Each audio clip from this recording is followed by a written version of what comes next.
ஒற்றர் தலைவன். நல்ல சமயத்தில் வந்து தன்னை காப்பாற்றிய குதிரை வீரனிடம் விக்கிரமனுக்கு நன்றி உணர்ச்சி உண்டாயிற்று. அவ்வீரனுடைய கேள்விக்கு மறுமொழியாக, ஐயா, நான் வியாபாரி. உறையூருக்கு போவதற்காக இந்த குறுக்கு வழியில் வந்தேன். வந்த இடத்தில் இந்த ஆபத்து நேர்ந்தது. நல்ல சமயத்தில் நீங்கள் வந்து உதவி செய்தீர்கள் என்றான். வியாபாரியா நீர்? துலாக்கோல் பிடிக்கும் கையா இவ்வளவு லாவகமாய் கத்தி சுழற்றுகிறது? நம்ப முடியவில்லை. ஐயா, என்ன வியாபாரம் செய்கிறீரோ? இரத்தின வியாபாரி நான். கத்தியை உபயோகிக்கவும் பழகியிருக்கிறேன். அழகுதான். இரத்தின வியாபாரியா இம்மாதிரி காட்டு வழியில் தனியாக கிளம்பினீர்? அதுவும் ராவேளையில்? நரசிம்ம சக்கரவர்த்தியின் புகழை கேட்டு ஏமாந்து போனேன். அவருடைய ஆட்சியில் திருட்டு பொருட்டே கிடையாது என்று கடல்களுக்கு அப்பால் உள்ள தேசங்களில் எல்லாம் ஜனங்கள் பேசிக்கொள்வதை கேட்டிருக்கிறேன். ஓஹோ, வெளிநாட்டிலிருந்து வந்தீரா? நினைத்தேன் அப்போதே. எந்த நாட்டிலிருந்து வருகிறீர் ஐயா? எனக்கு செண்பகத்தீவு. செண்பகத்தீவா? நானும் கேள்விப்பட்டிருக்கிறேன். அந்த நாட்டில் இரத்தினங்கள் அதிகம் உண்டு என்று. நல்லது.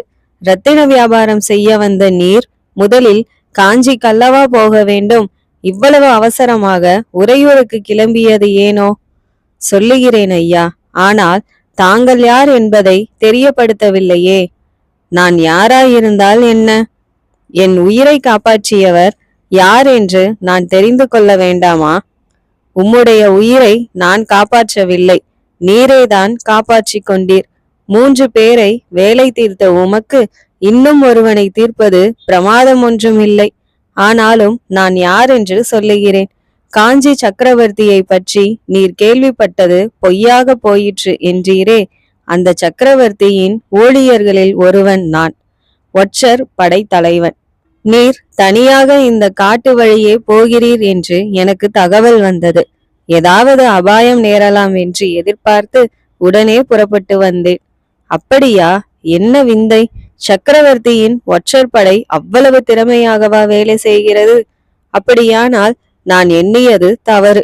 செண்பகத்தீவில் நடக்கும் ஆட்சியை போல் அவ்வளவு திறமையாக இங்கே அரசாங்கம் நடக்காமல் இருக்கலாம் ஐயா. ஆனாலும் எங்களால் முடிந்த வரையில் கொலை களவு நடக்காமல் பார்த்து கொண்டு வருகிறோம்.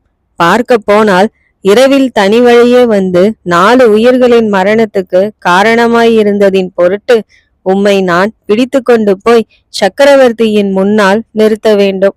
விக்கிரமனுடைய கை அப்போது அவனுடைய வாளை இறுக்கி பிடித்ததை நட்சத்திரங்களின் மங்கிய ஒளியில் அவ்வீரன் கவனித்தான். வேண்டாம் ஐயா, வேண்டாம்.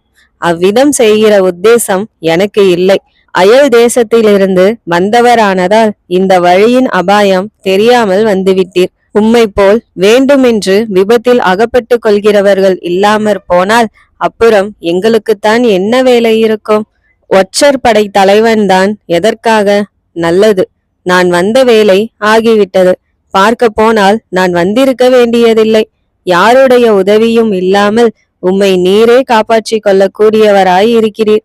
நான் போய் வருகிறேன் என்றான் அவ்வீரன். விக்கிரமனுடைய உள்ளம் குழம்பியிற்று. அவ்வீரனுக்கு தான் தகுந்தபடி நன்றி செலுத்தவில்லை என்று அவன் கருதினான். அன்றியும் அவ்வீரனுடன் இன்னும் கொஞ்சம் சிநேகம் செய்து கொண்டு உறையூர் போவதற்கு அவனுடைய குதிரையை வாங்கி கொள்ளலாம் என்ற ஆசையும் உண்டாயிற்று. இரவை எங்கே எப்படி கழிப்பது என்ற கவலையும் தோன்றியது. அப்படியன்று. அந்த சமயத்தில் தாங்கள் வந்திராவிட்டால் ஒருவேளை நான் உயிரிழந்திருப்பேன். எனக்கு உயிர் அளித்தவர் தாங்கள்தான். அதோடு இன்னொரு உதவியும் தாங்கள் எனக்கு செய்ய வேண்டும் என்றான் விக்கிரமன். என்னிடம் யாராவது உதவி கேட்டால் அதை மறுக்கும் வழக்கம் கிடையாது. உதவி கேட்காதவர்களுக்கு கொடுப்பதும் இல்லை. உறையூருக்கு நான் அவசரமாய் போக வேண்டியிருக்கிறது. அதற்கு நீங்கள் தாம் உதவி செய்ய வேண்டும். நீர் கேட்கப் போவது தெரிகிறது. என் குதிரையை கேட்கிறீர். ஆனால் இந்த ராத்திரியில் இனிமேல் இக்காட்டு வழியில் போனால் உம்முடன் குதிரையும் துஷ்ட மிருகங்களுக்கு இரையாக வேண்டியதுதான். உம்மை பற்றி எனக்கு கவலை இல்லை. ஆனால் என் குதிரையை புலிக்கு ஆகாரமாக்க எனக்கு இஷ்டமில்லை. வேறு என்ன யோசனை சொல்கிறீர்கள்? இங்கிருந்து கொஞ்ச தூரத்தில் ஒரு சிற்பியின் வீடு இருக்கிறது. என்னுடன் வந்தால் அங்கே படுத்திருந்து விட்டு அதிகாலையில் எழுந்து போகலாம். விக்கிரமன் சற்று யோசித்து அப்படியே செய்யலாம் என்றான். கீழே கிடந்த மூட்டைகளை எடுத்து குதிரை மேல் வைத்து கட்டினார்கள். பிறகு வீரன் குதிரையை பிடித்து கொண்டு காட்டுக்குள் புகுந்து செல்ல விக்கிரமனும் அவன் பின்னால் சென்றான். சிற்பியின் வீடு. அடர்ந்த காட்டின் வழியே ஒரு கொடி வழி சென்றது. பட்ட பகலிலே அந்த வழியில் இருள் சூழ்ந்திருக்கும். நடுநிசையில் கேட்க வேண்டியதில்லை. பெரிய பாதையில் ஆங்காங்கு எட்டி பார்த்த நட்சத்திர வெளிச்சம் கூட இந்த கொடி வழியில் கிடையாது. அப்படிப்பட்ட இருளில் முன்பின் தெரியாத யாரோ ஒருவனை பின்தொடர்ந்து காட்டுக்கொடி வழியில் செல்லும் போது விக்கிரமனுடைய தீர நெஞ்சம் கூட திக் திக் என்று அடித்து கொண்டது. வழியோ மிகவும் குறுகலானது. இருபுறத்திலும் தழைத்திருந்த மரக்கிளைகளும் செடிகளும் கொடிகளும் அடிக்கடி விக்கிரமன் மேல் உராய்ந்தன. வெகு சமீபத்தில் இருந்து ஆந்தைகளும் கோட்டான்களும் கர்ண கடூரமான குரலில் சத்தமிட்டன. எங்கேயோ வெகு தூரத்தில் இருந்து ஒரு உருமல் சத்தம் வந்தது. அதை கேட்ட குதிரை கனைத்தது. ஒற்றர் தலைவன் அப்போது குதிரையை தட்டி கொடுத்தான். அது நான் இருக்கிறேன், பயப்படாதே என்று சொல்வது போல் இருந்தது. முதலில் குதிரையும் பிறகு ஒற்றர் தலைவனும் பின்னால் விக்கிரமனுமாக போய்கொண்டிருந்தார்கள். ஓரிடத்தில் ஒரு மரத்தின் வேரில் கால் தடுக்கி விக்கிரமன் கீழே விழுந்தான். ஒற்றர் தலைவன் அவனுடைய கையை பிடித்து தூக்கிவிட்டான். அப்போது விக்கிரமனுக்கு உண்டான வியப்புக்கு அளவே இல்லை. ஆஹா, இது எத்தகைய இரும்பு கை! இந்த கையில் தான் எவ்வளவு வலிவு! இந்த ஒற்றர் தலைவன் சாதாரண மனுஷன் இல்லை, மகாவீரனாயிருக்க வேண்டும். சக்கரவர்த்தி ஒவ்வொரு வேலைக்கும் சரியான ஆளைத்தான் தெரிந்திருக்கிறார் என்று எண்ணினான். இன்னும் எவ்வளவு தூரம் இந்த கொடி வழியாக போக வேண்டுமோ என்று விக்கிரமன் எண்ணிய சமயத்தில் சட்டென்று இருள் சிறிது அகன்று வானம் தெரிந்தது. எதிரில் ஒரு கட்டடம் இருப்பது லேசாக புலப்பட்டது. நான் சொன்ன இடத்துக்கு வந்துவிட்டோம். இந்த வீட்டில் இரவை கழிக்கலாம். பொழுது விடிந்ததும் நீர் கிளம்பலாம் என்றார் ஒற்றர் தலைவன். ஆகட்டும், ஆனால் இது யாருடைய வீடு? இப்படிப்பட்ட அடர்ந்த காட்டின் நடுவே யார் வீடு கட்டி கொண்டு வசிக்கிறார்கள்? எதற்காக என்று விக்கிரமன் வியப்புடன் கேட்டான். இந்த வீட்டை கட்டியவர் இப்போது இல்லை. அவர் இருந்தபோது இங்கே இவ்வளவு அடர்ந்த காடாகவும் இல்லை. அது பெரிய கதை. ராத்திரி உமக்கு தூக்கம் வராவிட்டால் சொல்கிறேன் என்றார் ஒற்றர் தலைவன். பிறகு அவன் வீட்டண்டை நெருங்கி கதவை இடித்தான். வீட்டின் சமீபத்தில் வந்ததும் விக்கிரமன் அது சாதாரண வீடு அல்ல என்பதை கண்டான். சித்திர மண்டபமோ அல்லது சிற்ப கோயிலோ என்று சொல்லும்படியாய் இருந்தது. சற்று நேரத்துக்கெல்லாம் கதவு திறந்தது. கதவை திறந்தவள் ஒரு தொண்டு கிழவி. அவள் கையில் ஒரு கல்விளக்கு இருந்தது. கிழவி கதவை திறந்ததும் முன்னே நின்ற ஒற்றர் தலைவனை வியப்புடன் ஏறிட்டு பார்த்தாள். அப்போது அவளுடைய புருவங்கள் சிறிது மேலே சென்றன. இடது கையின் ஆட்காட்டி விரலை அவன் லேசாக தன் உதடுகளின் மேலே வைத்து உடனே எடுத்து விட்டான். அந்த சமிக்ஞையின் கருத்தை கிழவி உணர்ந்திருக்க வேண்டும். உடனே அவளுடைய முகத்திலிருந்து வியப்புக்குறி மாறிவிட்டது. வாருங்கள் ஐயா என்று சொல்லிவிட்டு கிழவி கதவை நன்றாய் திறந்தாள்.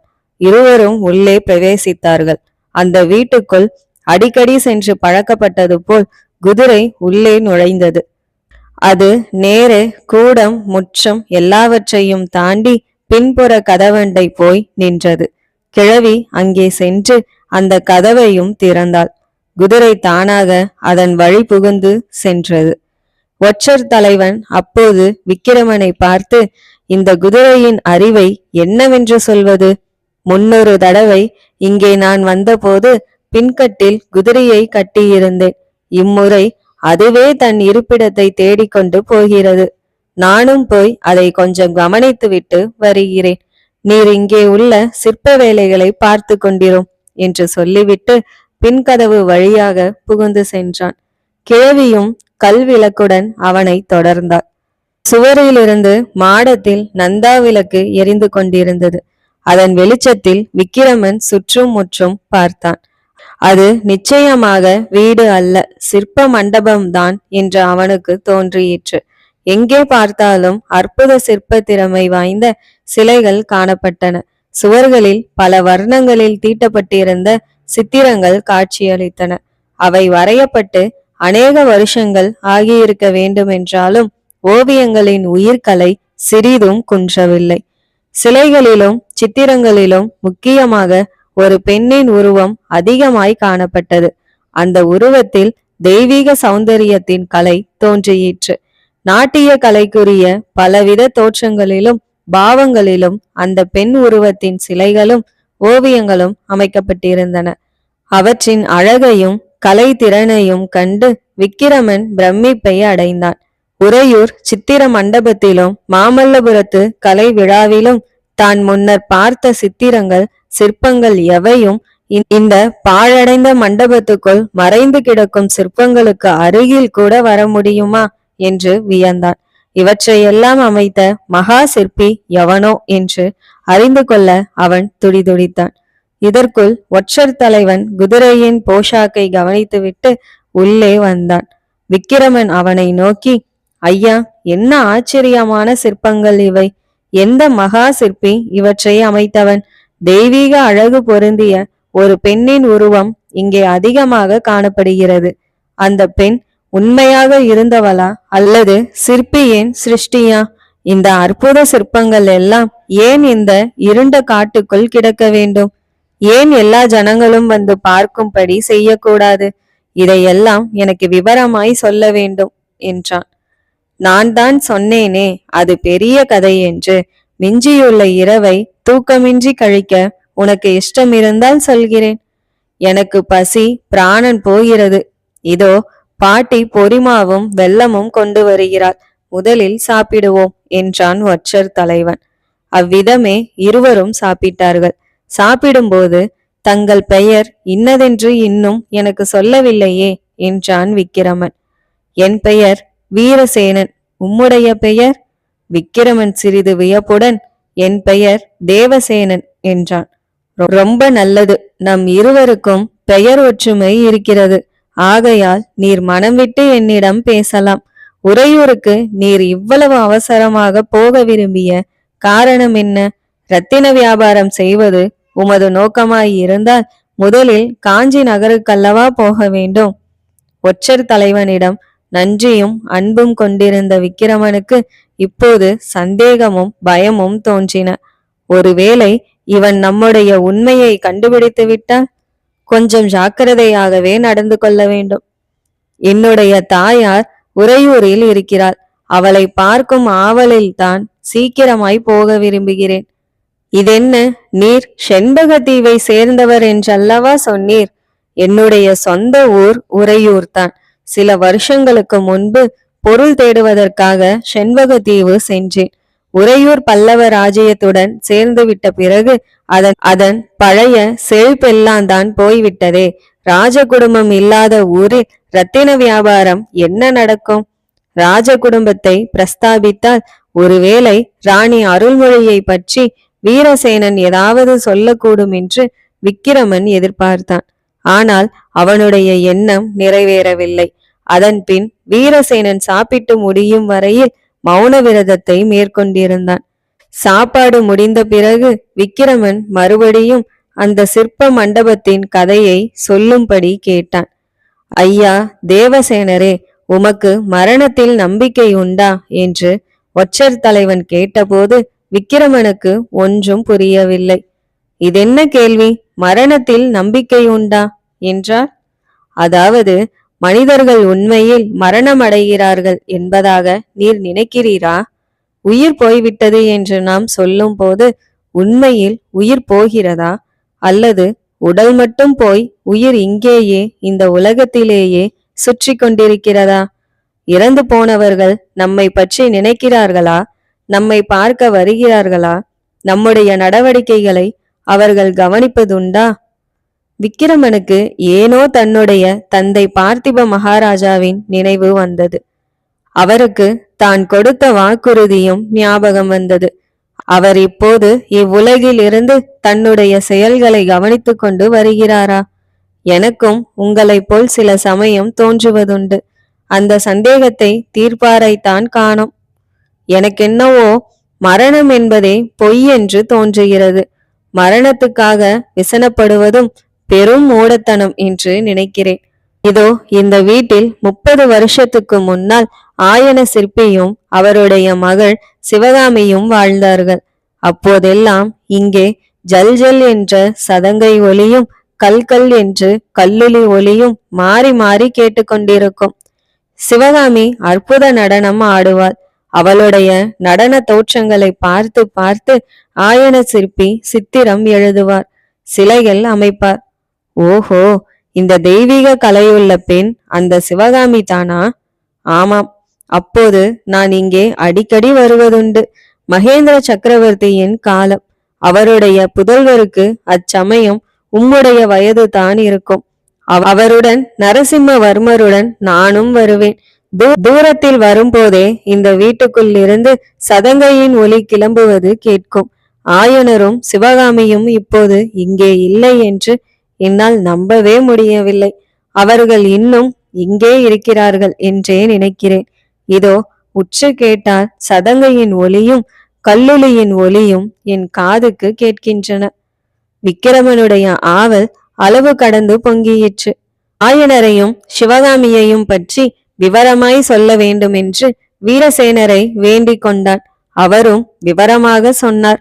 ஆயனருடைய அபூர்வ சிற்ப திறமையை குறித்தும் அவருடைய பெண்ணின் அற்புத சௌந்தரியத்தை பற்றியும் அவளுடைய நடனக்கலை திறனை பற்றியும் சொன்னார். நரசிம்ம சக்கரவர்த்தி இளவரசராயிருக்கும் காலத்தில் அவருக்கும் சிவகாமிக்கும் ஏற்பட்ட தெய்வீக காதலை பற்றி லேசாக குறிப்பிட்டார். வடக்கே இருந்து ராட்சத புலிகேசி படையெடுத்து வந்ததினால் அந்த காதல் தடைப்பட்டது பற்றியும் சிவகாமியை புலிகேசி சிறைப்பிடித்து சென்றது பற்றியும் விவரித்தார். சிவகாமியை விடுவிக்க நரசிம்மர் செய்த முயற்சிகளையும் சிவகாமியின் சபதத்தையும் அதை நரசிம்மர் நிறைவேற்றி வைத்ததையும் இவ்வளவுக்கும் பிறகு சிவகாமி தன்னுடைய காதல் பூர்த்தியாக முடியாத காதல் என்பதை உணர்ந்து நெஞ்சு உடைந்ததையும் பற்றி சொன்னார். கதையை கேட்டுக்கொண்டு வரும்போது விக்கிரமன் பல தடவை கண்ணீர் விட்டு விட்டான். நரசிம்ம சக்கரவர்த்தியின் மேல் அவனுக்கு இருந்த மதிப்பு பன்மடங்கு உயர்ந்தது. அவரிடம் அவனுக்கு அபிமானமே உண்டாகிவிட்டது. பார்த்திப மகாராஜாவுக்கு தான் கொடுத்த வாக்குறுதியை நினைத்து கொண்டு நரசிம்மர் தன்னுடைய குல பகைவர் என்பதை ஞாபகப்படுத்தி கொண்டான். கதை முடிந்த சமயம் வெள்ளி முளைத்து விட்டது. ஒரு நாழிகை பொழுதுதான் அவர்கள் தூங்க முடிந்தது. பட்சிகளின் உதய கீதத்தினால் எழுப்பப்பட்ட விக்கிரமன் கண் விழித்த போது முதல் நாள் இரவின் சம்பவங்கள் எல்லாம் கனவோ என்ற சந்தேகம் உண்டாயிற்று. சுற்றும் முற்றும் பார்த்து கனவல்ல, எல்லாம் உண்மைதான் என்று நிச்சயம் பெற்றான். ஐயா தேவசேனரே, குதிரை சிரம பரிகாரம் செய்து கொண்டு சித்தமாயிருக்கிறது. நம்மை போல் அது இரவில் கண் விழிக்கவில்லை அல்லவா? நீர் காலை கடன்களை முடித்ததும் உறையூருக்கு கிளம்பலாம் என்று ஒற்றர் தலைவனின் குரல் வெளியிலிருந்து கேட்டது. அவ்விதமே காலை கடன்கள் முடிந்து கிழவி அளித்த எளிய உணவையும் உட்கொண்ட பின் விக்கிரமன் வீரசேனரிடம் விடை பெற்றான். அப்போது அவன், ஐயா, உமக்கு நான் எவ்வளவோ கடமைப்பட்டிருக்கிறேன். என் உயிரை காப்பாற்றியதற்கு பிரதி ஒன்றும் செய்ய முடியாது. ஆனாலும் குதிரையை இலவசமாக பெற்றுக்கொள்ள எனக்கு விருப்பமில்லை. குதிரைக்கு ஈடாக இந்த ரத்தினங்களை பெற்றுக்கொள்ள வேண்டும் என்று ஒரு கைப்பிடி ரத்தினங்களை அள்ளி கொடுத்தான். நீர் சொல்வது தவறு. என் அருமை குதிரையை நான் உமக்கு தானம் செய்யவில்லை, ராவலாகத்தான் கொடுத்திருக்கிறேன். உறையூரின் உமது காரியத்தை முடித்துக்கொண்டு இதே இடத்தில் வந்து திருப்பி குதிரையை ஒப்புவிக்க வேண்டும் என்றான் ஒற்றர் தலைவன். அப்படியே செய்கிறேன். ஆனாலும் என்னுடைய நன்றிக்கு அறிகுறியாக இந்த ரத்தினங்களை பெற்றுக்கொள்ள வேண்டும் என்றான் விக்கிரமன். வீரசேனன் அதற்கிணங்கி ரத்தினங்களை பெற்றுக்கொண்டான். விக்கிரமன் குதிரை மீதேறியதும் ஒற்றர் தலைவன் குதிரையை தட்டி கொடுத்து, ஐயா, இந்த குதிரை அடிக்கடி உறையூருக்கு போய் பழக்கமானது. அதற்கே பாதை நன்றாக தெரியும். அதன் வழியே விட்டுவிட்டால் உம்மை கொண்டு போய் சேர்த்துவிடும். நீர் வழி விசாரிக்க வேண்டிய அவசியமே இல்லை என்றான். குதிரை காட்டுப்பாதையில் போகத் தொடங்கியது. சிற்பியின் வீடும் ஒற்றர் தலைவனும் மறையும் வரையில் விக்கிரமன் திரும்பி பார்த்து கொண்டே போனான். காலை வெளிச்சத்தில் அந்த ஒற்றர் தலைவனை பார்த்தபோது ஆஜானுபாகுவான அவனது கம்பீர தோற்றமும் முகப்பொலிவும் விக்கிரமனுடைய மனதை பெரிதும் கவர்ந்தன. வெகுநேரம் வரையில் அந்த தோற்றம் அவனுடைய மனதை விட்டு அகலவில்லை.